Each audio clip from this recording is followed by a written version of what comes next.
Lafaz Allah sama betul kan balik ayat. Yang kalau badan. Cepat lah. Yang ni you badan no. You be one. Oh ya. Allahu Akbar. Yang kata ikut bang. Kan bu. Yang ni tsunami ni bu. Apa yang ada? Ha. Boleh kata betul boleh. Nyo bu ai, idang bukan ai. Kena baik tadi. Orang mana yo? Oi. Nah, idang belukat lu black jangan. Belum jaga hu. Tah? Idang belukat.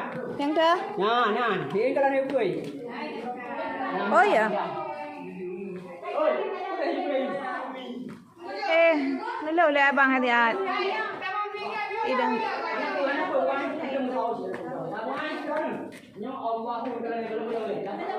Kau.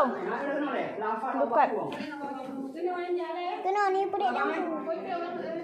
Apa betul lafaz Allah le? Nyo.